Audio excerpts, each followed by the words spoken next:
Let's be honest. I'll learn Hebrew someday. It's still someday. Yalla, let's start now. The University of San Francisco's Hebrew SF Summer Ulpan program is a live, immersive Hebrew intensive. Just 3 weeks, 3 hours a day. You'll learn to read, write, and speak using conversation, music, film, guest speakers, and culture in a supportive, high-energy learning community. All levels are welcome, even if you're starting from scratch.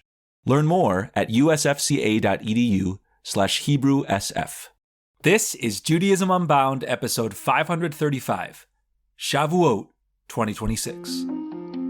Welcome back, everyone. I'm Lex Rofeberg. And I'm Rena Yehuda Newman. And I'm Miriam Terlinchamp. And today, here on the Judaism Unbound podcast, we're talking about the greatest day of the calendar year, and that is Shavuot, and specifically Shavuot Live, Judaism Unbound's version of marking Shavuot. So as we schmooze today, we're going to start by talking about Shavuot and its beginnings, its evolutions over time, and then we're going to get into Shavuot Live. So I wanted to give a little bit of an unbouncement at the beginning about Shavuot Live. It's coming up. It is 1 week away as this episode is being released, and that means if you're listening later than the release date, so that's May 15th. So if you're listening May 16th, May 17th, somewhere in those May 10th or early 20s, Shavuot Live is super soon. It begins May 22nd at 6 p.m. Eastern, 3 p.m. Pacific, and will conclude 24 hours later on May 23rd at 6 p.m. Eastern, 3 p.m. Pacific. And you should head to judaismunbound.com/Shavuot, that's SHAVUOT, to learn more about it.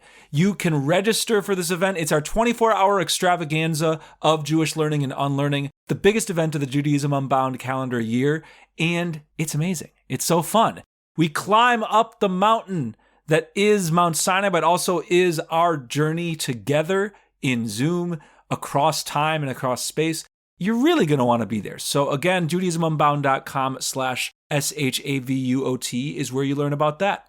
So having shouted out the greatest event in human history, past, present, or future, which is Shavuot Live, we can now back out a little bit and ask, what is Shavuot though? As it turns out, even when you think you know something, a holiday, a ritual, a text really well, talking about it on that basic level tends to unlock something new. And so let's do that with this festival, Shavuot. I'd love for us to unpack a little, like, what has Shavuot been going back to its earliest origins in Torah? What has its story been over time? And then eventually later in the conversation, what is it today? But let's start with, what was Shavuot in the past and how did it evolve? The answer is kind of messy. What is Shavuot is actually like a really complicated question because it's actually, in fact, been so many different things.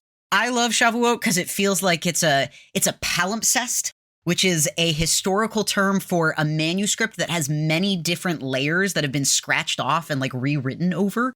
So we have Shavuot, which literally means weeks, and it is the 50th day of the Omer, which starts on the second day of Passover. So we've had 7 weeks and with 7 days each, and there's 49 days. And then Shavuot is like the crowning jewel of this whole journey. And some people have a practice called Sfirat HaOmer. Sfiras HaOmer, there are different pronunciations. And you go through each of the different Kabbalistic spheres. How would we translate sphera?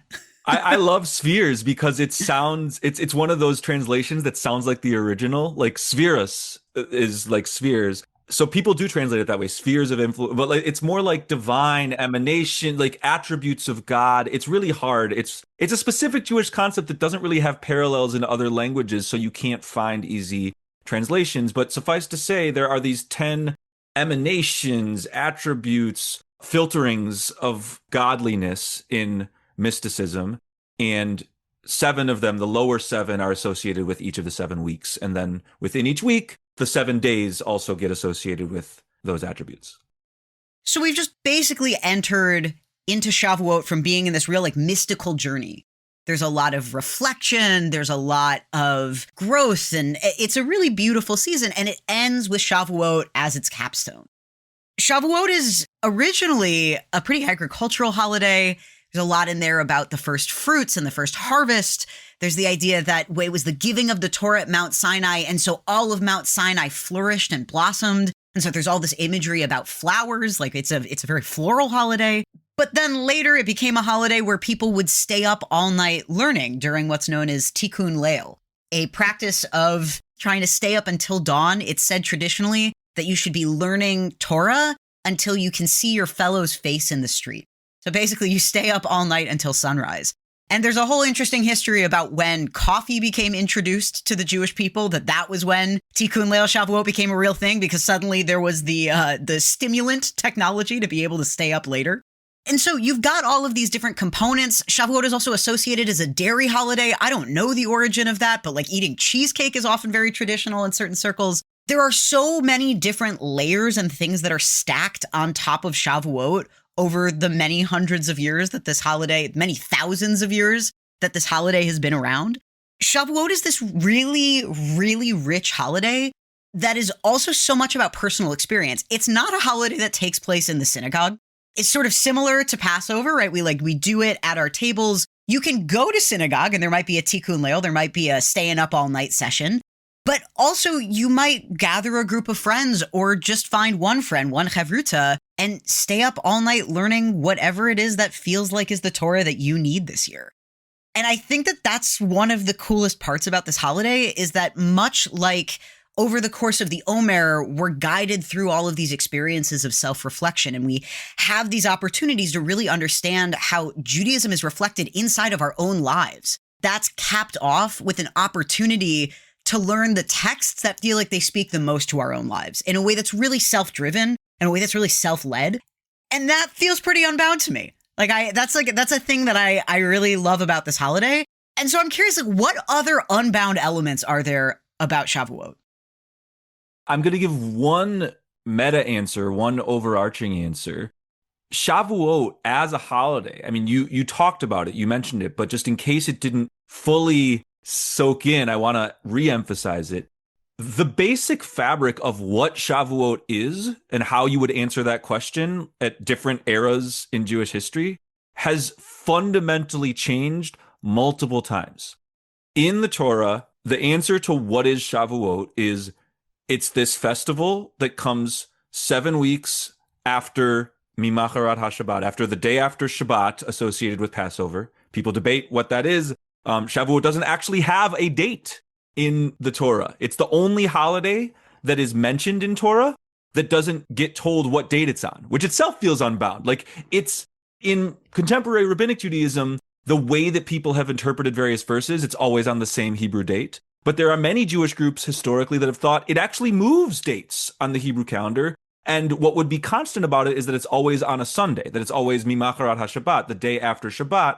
Because if you start counting the day after Shabbat on a Sunday and then you go 7 weeks, the 50th day will always be a Sunday. There is this inherent flexibleness by the fact that it doesn't have a date. And I think that kind of embodies the spirit of Shavuot over time, that even the time it happens is up for debate and is not fully clear in the text. So too, what it marks, what it is. In the Torah, there's nothing about Shavuot being when the Torah was given on Mount Sinai. There is that story about, okay, Moses goes up the mountain and all the people are there. That's mentioned, but it does not say this happens on Shavuot. And so therefore you should understand this festival, this agricultural festival, as also the giving of the Torah. That is a later move, many hundreds of years after the Torah. And this becomes like rah-rah Torah fest. Like, let's celebrate this thing that we learn throughout the year. And Torah with a capital T, like, let's celebrate the 5 books of Moses, the ones we read through the cycle of Torah portions of Parshas, but also Torah in a really broad sense. So you already talked about this, Rena, Yehuda, but like, to emphasize, it's not just learning a specific set of books. It's about embracing a spirit of Jewish learning, of Jewish interrogation of text. And what those texts are is kind of up to you. Like, there are a certain set of books that people like to learn on Shavuot. There's the book of Ruth, Pirkei Avot, this set of aphorisms from rabbis. But really, if you go to like the most traditional Tikkun Leil, the most traditional, like, Orthodox, stay up all night and study Shavuot, you'll find like random texts from random rebbes from all over the place, including like, something that a rabbi wrote last week that we want to talk about. And next to that, something from 2,500 years ago. It's really this wild card day. It's an excuse to pick your favorite stuff in Jewish tradition, broadly defined, and learn about it. It's my favorite day of the year. I really do love it. And I think that we don't notice enough how Shavuot itself, the ways that it was once about agriculture, that it was then about Torah, that it was then about staying up all night, pulling an all-nighter, that it was then about cheesecake. These layers, they're like funny on some level, but they point to the ways that actually all of our traditions, all of our holidays can be reinvented.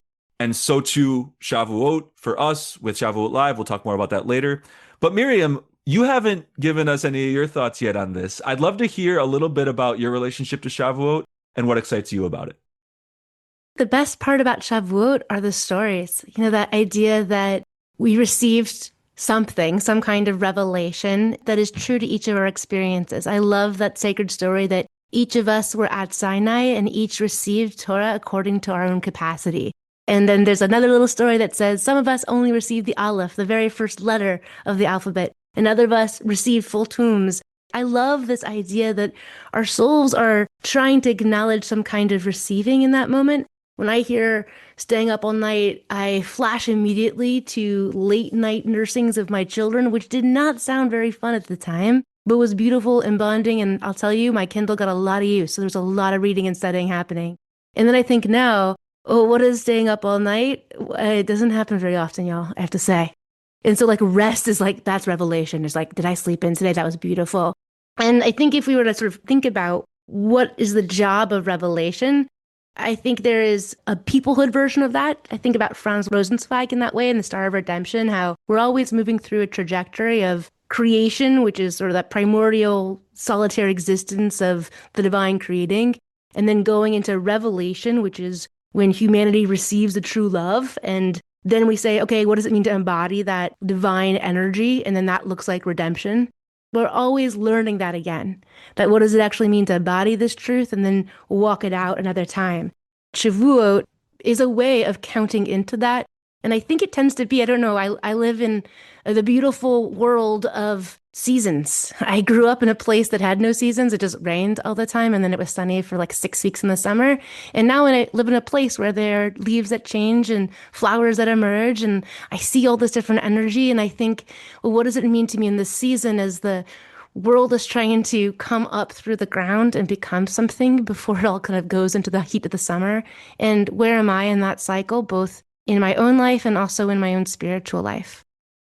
Miriam, I love the memory that you shared of staying up all night and nursing your kids. Like, there's something so sweet about that, even if maybe it sounds also kind of rough in terms of what kind of sleep deprivation you might be going through. But there are so many different memories that the experience of staying up all night conjures. For me, some of my favorite Jewish memories that I have ever are Tikkun Leil Shavuot, are like times that I've stayed up all night until the dawn learning Torah with somebody that I love. I mean, in college, I remember there was this grad student I had this huge crush on, and he and I stayed up learning Gemara until, 6 a.m. And I had gone to a Tikkun Leil that was happening at like the local conservative shul, and there was a huge monsoon. There was this enormous thunderstorm. I had to bike over to the apartment that we were going to be learning in pouring rain with like an OU kosher cheesecake in my backpack. But I walked in and there was this like folding table that had a hot water urn and Mike and Ike's and pickles and like potato chips. And he'd laid out like all of these snacks for us ahead of time. And we learned Masechet Gittin about Ashmedai the Demon King, and talked all about the way that Jewish rabbinic tradition is so obsessed with demons. It was this really sweet experience of learning Torah for me in that moment became associated with such a beautiful Jewish intimacy.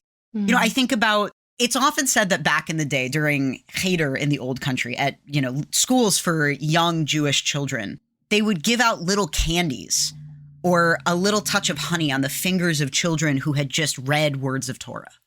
And the idea behind that is that we should associate Torah with being sweet.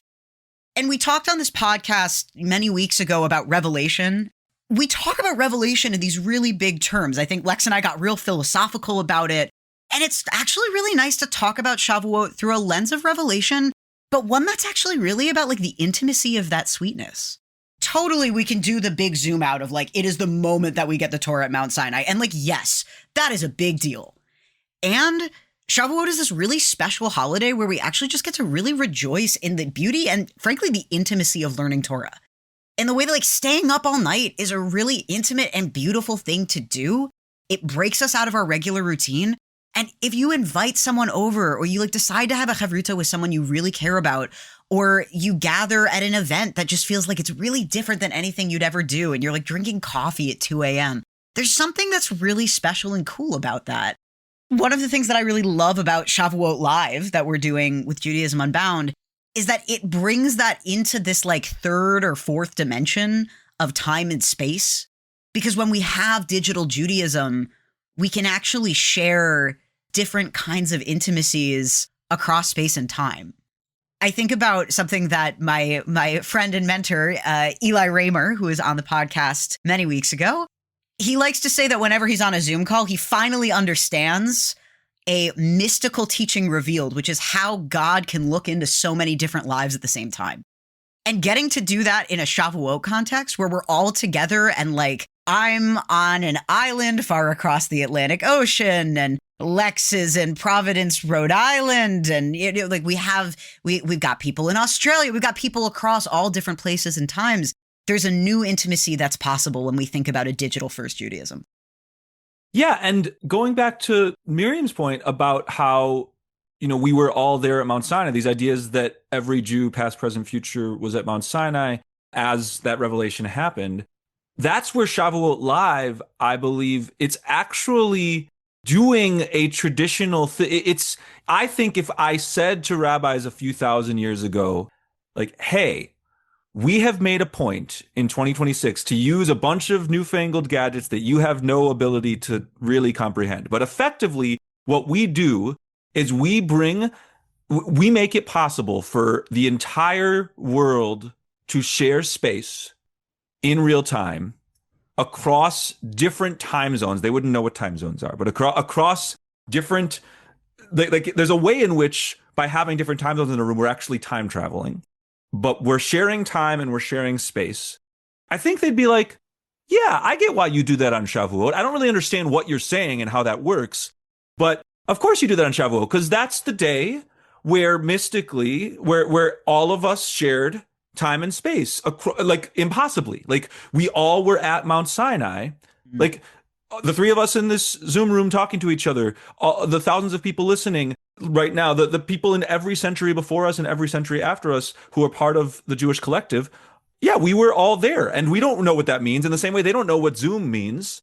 But I do feel that it's a traditional act to find ways to bring people together across time and space in the moment.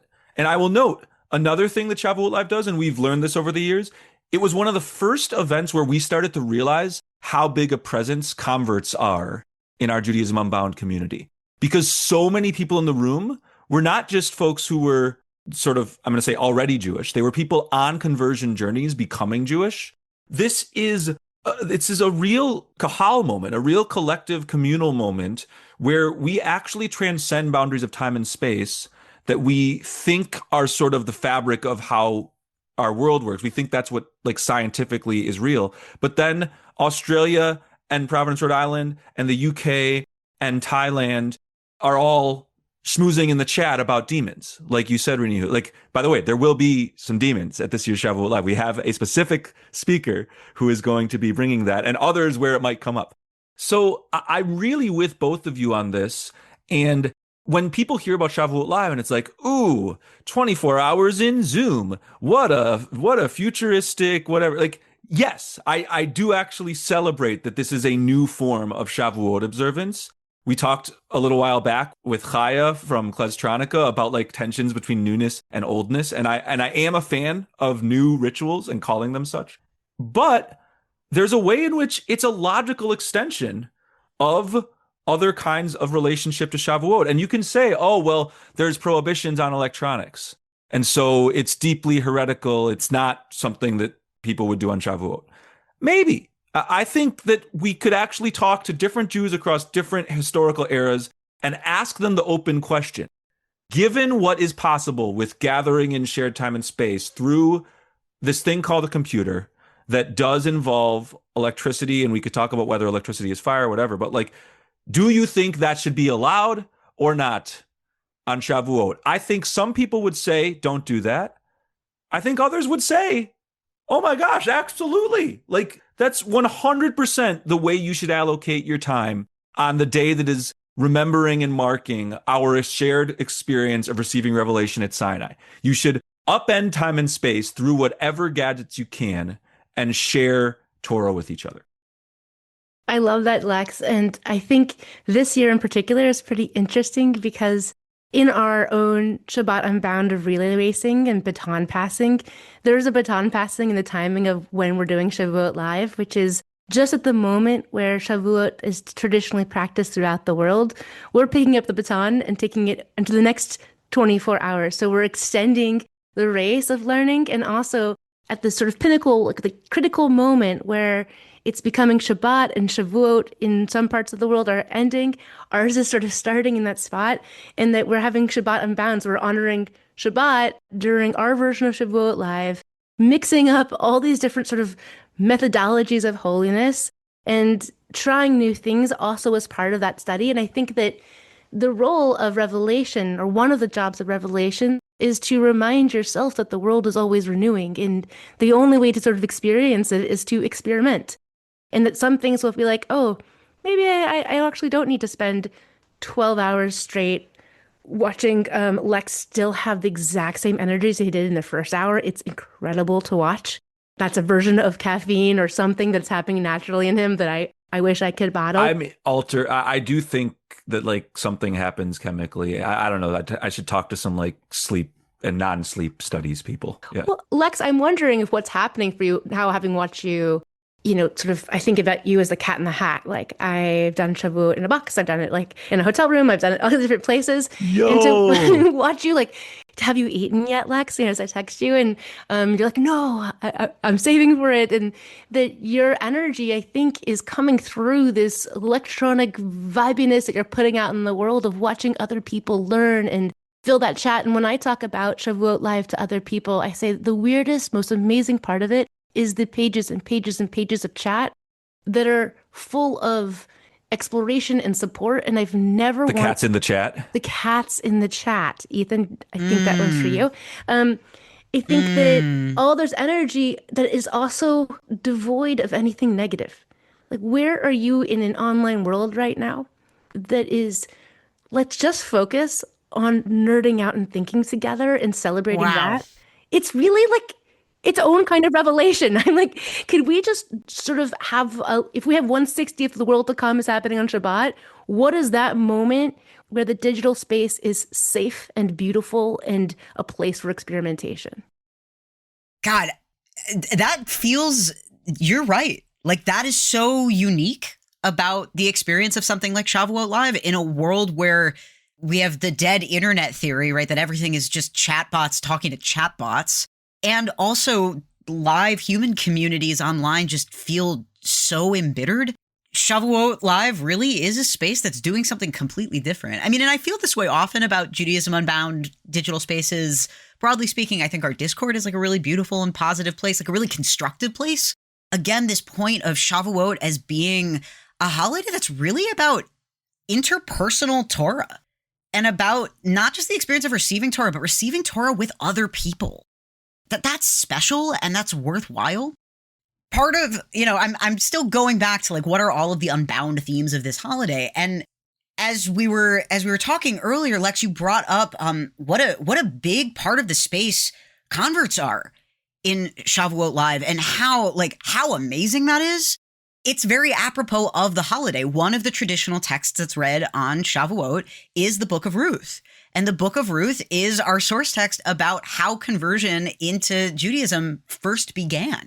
The Book of Ruth is also really about non-traditional lifestyles in all kinds of different ways. There's this really amazing book that's come out in the past couple years called Polyamory and Reading the Book of Ruth. The basic premise is like, actually, what if the Book of Ruth is a love story that's about Ruth, Naomi, and Boaz? And what if this is about all of the different ways that we can be connected emotionally, romantically, spiritually to each other? I love the fact that Shavuot is traditionally very non-traditional and that it centers a text that's all about the way that we can have really meaningful relationships with other people that go beyond the scripts of something that feels like it is directly inherited, and a relationship to tradition that comes out of a place of choice, right? Like, as we were talking about, Judaism Unbound is doing Shavuot live over the time that Shabbat is happening. And it's this cool fusion of like our Shavuot and our Shabbat programming are like all coming online at the same time. And like, it's a great celebration of that. As a Shomer Shabbos staff member, I'm not going to be online until the very end of Shabbat, my time, across the Atlantic Ocean. But one of the things that I think has actually become a part of my practice is this idea of break in order to make. I've really, living in a place where there are like not as many Jews around and I don't get to just like walk to Jewish community because I'm not living in Brooklyn, right? Like that there's a sense that I'm willing to quote unquote break certain observances in order to make certain observances. And this feels like this is also very much in the spirit of Shavuot, of what does it mean to expand our idea of how is it that we share Torah and what are our priorities? What are our values around that? So I've been feeling excited about getting to move into that observance in an unbound setting and to think about the way that itself feels like it's really about the essence of Shavuot. Shkoyach, that's beautiful. And I also want to say you and God both. Like the idea of break in order to make, Kabbalistically, like this is not me being newfangled or revelatory. This is like the bedrock of Kabbalah, is that there was a breaking that God engaged in. And from that breaking of like the whole universe, creation was able to happen. That's central to Hasidism, to Kabbalah, to even some streams of Jewish tradition that are not fully on board with those mystic traditions. Brokenness in order to find wholeness. We've had experiences, all of us in our lives, where a shattering has on some level proven revelatory afterwards. I mean, I don't love generalizing too much, but that does feel like something that is close to universal. Something breaks in our life, an assumption of ours, a structure of ours, and then from that, we actually find a form of wholeness. So Shavuot is a great moment to investigate and dwell in that notion. So yeah, it connects to the book of Ruth. I love the ways you brought that in. And I also want to do a little bit of I don't know if this is like a new thread or an old one, a little both, but back to just the power of the word Shavuot. The way this holiday evolved is a testament to the richness and the diversity of Jewish tradition. And that actually includes beyond rabbinic Jews. We don't always talk about this, but if you geek out and look at the history of Shavuot and you investigate how did this holiday move from being about agriculture, about barley and wheat and the flow of them in the cycles of time, to being about receiving the Torah on Mount Sinai, the answer to that, turns out, is anchored largely on the book of Jubilees.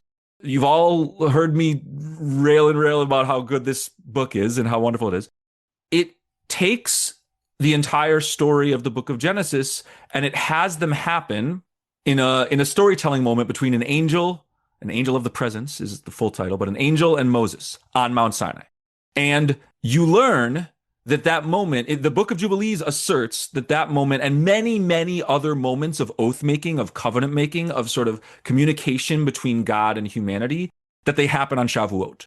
That idea is because the word Shavuot is interesting linguistically. The word Shavuot means weeks. We said that before, like set of 7 days, the set of 7 weeks that lead into Shavuot, festival of sevens, festival of weeks. But it also means oaths, covenants, agreements.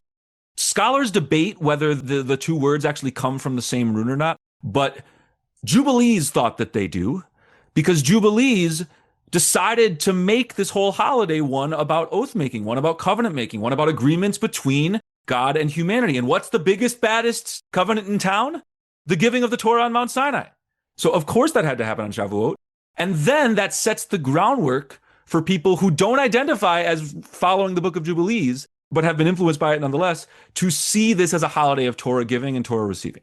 So breaking in order to make, maybe we're also, I don't know, there's something about like reclaiming an apocryphal text like Jubilees that feels like another version of breaking in order to make. Yeah, I want to bring in yet another passion of Lex's, which is numbers, or which are numbers. I know. It's okay. Shavuot's your love holiday, so it's okay that we bring this up. Which I hope you'll share your love story for Shavuot, Lex, at some point. But I think about it being the 7 of sevens, and to talk a little bit about the value of counting towards something and how we create habit making. And so if the original or the Torah-based New Year is actually at Passover time, and so we're moving towards that and sort of counting away from it. And this is the New Year's resolution moment, that how long it takes to forge something new and then embody it. I know myself, I've been through this, just trying to pay attention to my body at the stage that I am in right now, and knowing that there's a time in my life where I felt really different about my body, and then now I'm in this spot, and then sort of both positive and then negative versions, and then in that this counting is trying to get us towards that one day at a time, through 1 week at a time, that eventually compounds into this greater sense of who we are in the world. I love that we're being given a new year and a way to slowly build a habit towards the year and the life that we want, counter calendar wise too, to how the rest of the world is working. I've been really, really into counting the Omer this year, and I didn't actually start counting the Omer until like halfway through. But I had this whole experience where I was traveling all throughout the first part of the Omer, and I was doing really a reprise of my entire life thus far about all of the different places that I've lived. It was a lot of time on the road. I was very tired. But I was also learning a lot of lessons, reflecting on the places that I've been in ways that completely reflected the journey through the Sefirot. And when I finally realized, like, oh, that was what was happening to me, like it clicked. And then I've been like really, really into counting and paying attention to the exact day of the Omer that it is, sort of since I had that revelation. And now here we are on Shavuot, which is the 50th day. We've gone through all of these different divine attributes. We've seen how they manifest inside of each other. We understand the flow of them, and we understand our own lives as the text through which we can understand them. And on the 50th day, it's like, all right, now it's freeform. Now we don't have a structure. And what has to happen is actually a really embodied integration of all of the things that we learned over the course of that journey. We're actually entering into a relationship with God. And there's like a new level of obligation. There's a new level of agency that's also happening, of saying like, actually, I'm in this covenant. And there's also wild midrash about Mount Sinai being turned upside down on the Jewish people. Like it's a vat over ants. Like there's like a cup that's been turned over the Jewish people, and God saying, agree to this covenant. And it really brings up the question of like, how consensual is it? This is a great midrash to learn, and maybe something you want to learn over Shavuot. Even with that midrash in mind, there's still a sense that our relationship to the world and our relationship to God has changed because we've accepted something. There's a way that we now have to step into ourselves after being in the scaffolding, after being in the structure of the Omer, after being on the trellis of the Omer as we're growing like little bean plants. Figuring out how it is that now on the 50th day, we step into ourselves and we integrate all of the things that we've learned during this journey, and we get to share that learning with the people that we love, perhaps even across time and space. Rena, Yehuda, I'm really with you. And the free form after structure notion, the way you talked about that was gorgeous, that we've got this rigorous 7x7 lattice, almost like this counting of the days over the course of the weeks. You could like draw it in a spreadsheet. And by the way, for those interested in this, we have 2 students in our certificate program whose capstone projects, Karen Levine and Sandra Rezielli, are really cool versions of Omer counting that we'll put in the show notes. But yeah, free form after structure. I agree that there's this like rigorous structure over 7 weeks and then an explosion. Then just like a free form. All right, we're at Shavuot, and it's like every sphere, every single divine attribute is like commingling, and you can learn any text, and you're at Mount Sinai, and it's all like erupting. This overflowing collective moment of ecstasy, basically, of receiving liberation across time. I want, as we arc towards the close, to get a little into Shavuot Live specifically. We've talked about its properties a little. We've talked about its time-bending properties, its space-bending properties. There's so many ways in which Shavuot Live, to me, embodies what our organization is trying to be. It's the moment of the year that is most horizontal for us. I mean, like the most number of voices participate. I was just looking with Ethan, who, Miriam, you referenced. You said at a certain moment, like, I think this one's for you, Ethan. We're talking to a beloved member of our community who loves Shavuot Live and who is a huge part of what Shavuot Live will be this year. And we just had a great conversation. He actually made this incredible spreadsheet of every single person who participated in chat. There's a lot of people who spoke up many, many times, and we have over 280 pages of size 8-point font. Torah, whether you want to call it Torah or like a Talmud page of commentary, it's brilliance. It's not just us, the staff of this organization. It's not just like a selected set of people. It's whoever comes. It's everybody at Mount Sinai together. It's Jews, it's people becoming Jewish, it's non-Jews.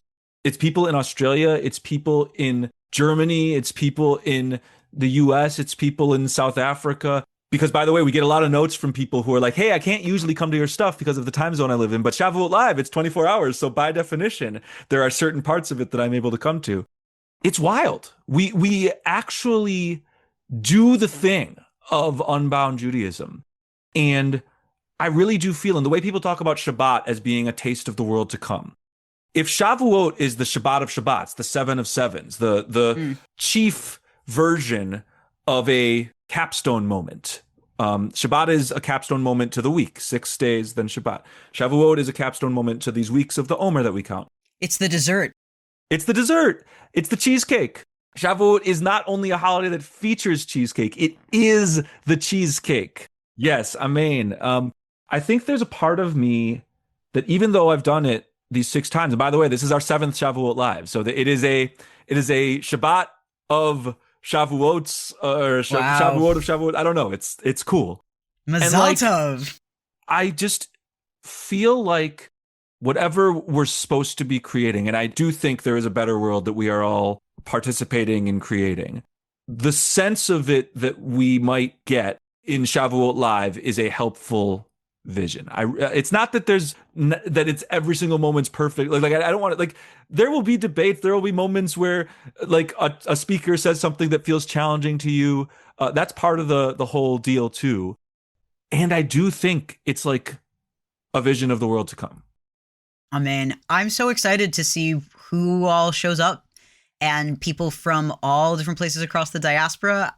Imagine what it would be like for someone to find these files 100, 200, 500, 1,000 years in the future, and what kind of commentaries get unearthed because of this.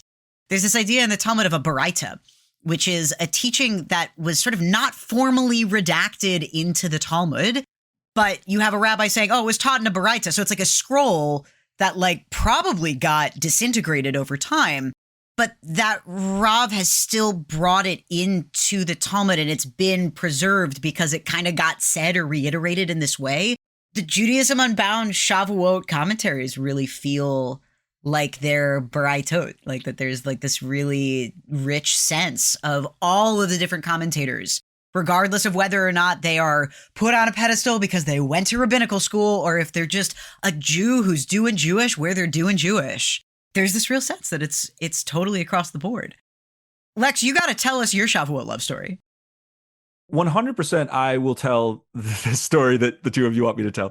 I mean, Val and I, my wife and I, Shavuot's a really important day in our lives together. First, and I don't know if the two of you know this part of the story, we met in college, and really, I believe the first year we were together, we started dating in the fall, so a lot before Shavuot. But I think the very first Shavuot that happened once we were dating, we learned a bunch of Jewish texts together. I was in the midst of learning my way through the Mishnah, through the whole Mishnah chapter a day. I was doing it in English. This first layer of rabbinic text, that's what the Mishnah is, from 1800 years ago. And I think that whatever spot I was in the flow of that few years of learning, Val and I just like sat down with that text and like till 4 or 5 in the morning, like went into it. Part of that was practical.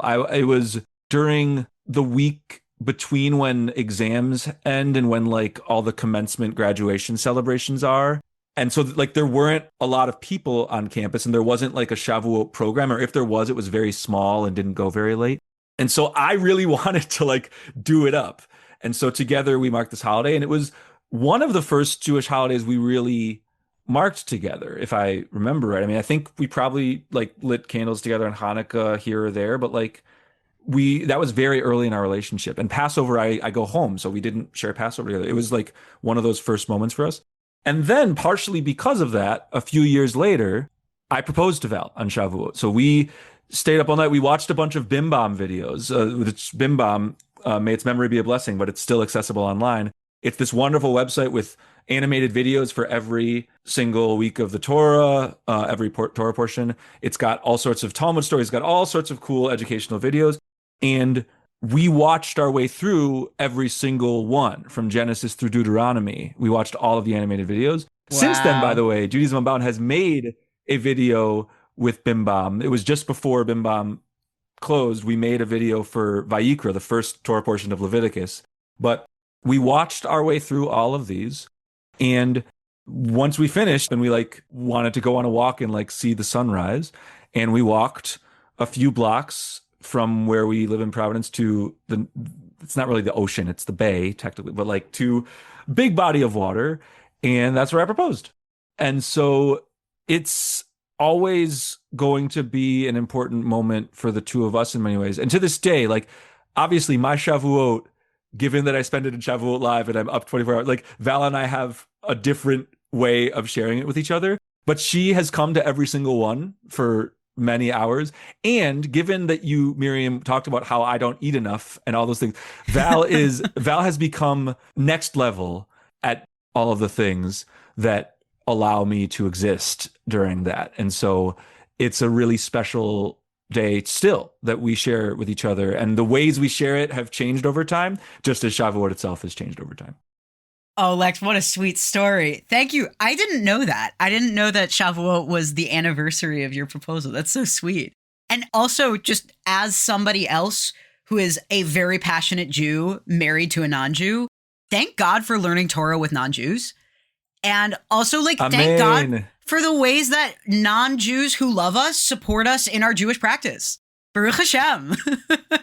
Which is to say, like, we get to enjoy Revelation, not just with the Jewish people, but like with all of the people who we love around us, in the spirit of talking about non-traditional or breaking open the ways that Judaism understands itself. Baruch Hashem for all of the different relationships to learning that are possible on Shavuot.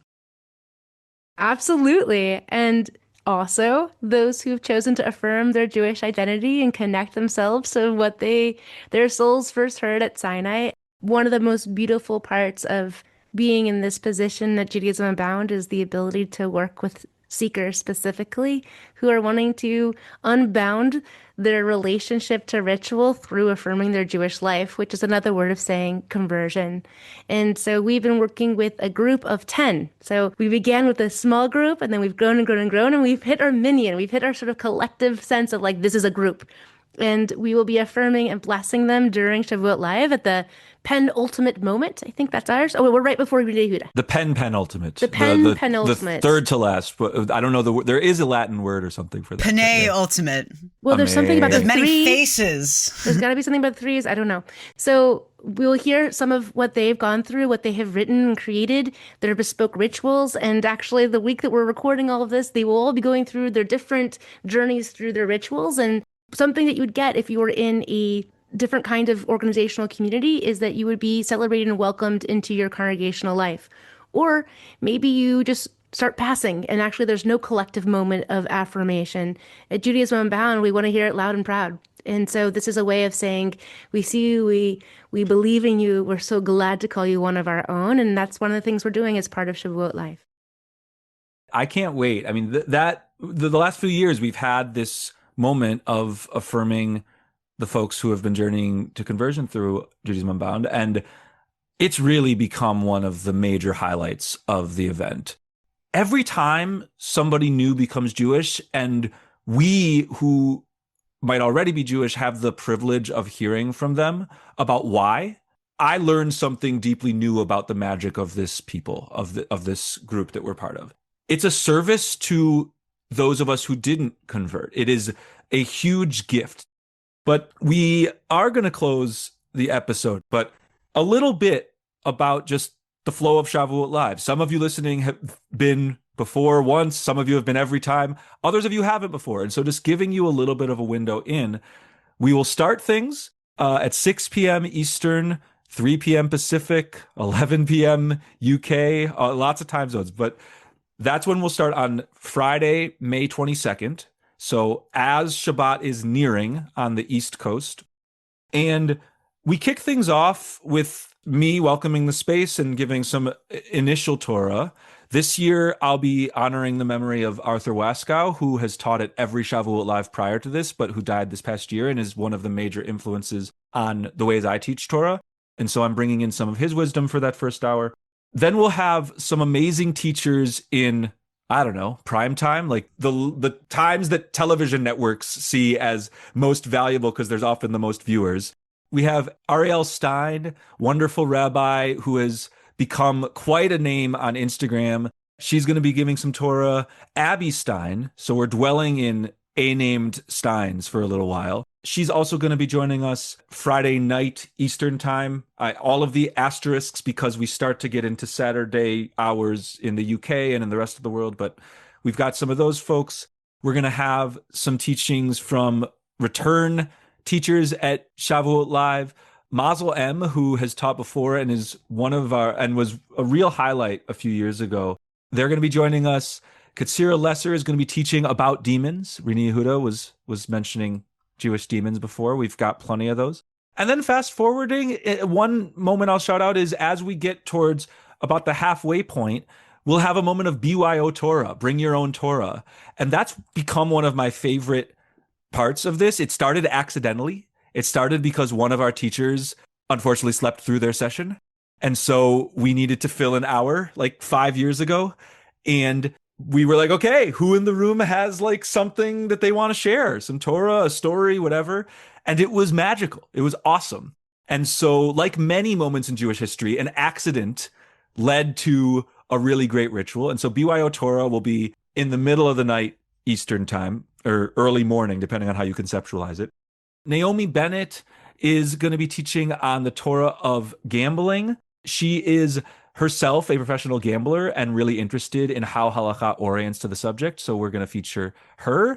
Shaul Magid will be joining a few hours later. Dan Levinson, founder of our organization, will be making a return appearance a few hours later as we're starting to get to the afternoon Eastern time. Then, as mentioned, we'll have our penultimate, our third to last session that is an amazing affirmation of those who have converted through Judaism Unbound, our Jews by choice. Then Rena Yehuda is teaching our penultimate hour, and then we will celebrate. We will experience together the magic of what just happened, reflect on what those 24 hours were. It's going to be very, very awesome. So come for an hour, come for 3, come for 24, whatever you're called to do. And the last thing that we'll say as things wrap up is that we really, really appreciate when folks are in touch with us. And there's all sorts of ways you can do that. Please email us at hosts@judaismunbound.com. That will go to both Rena Yehuda and I. And since Miriam's here today, also email Miriam@judaismunbound.com too with your Shavuot visions, ideas, questions, comments on what we said this episode, whatever you've got. So many ways to keep engaging with us. You can join our Discord at discord.judaismunbound.com.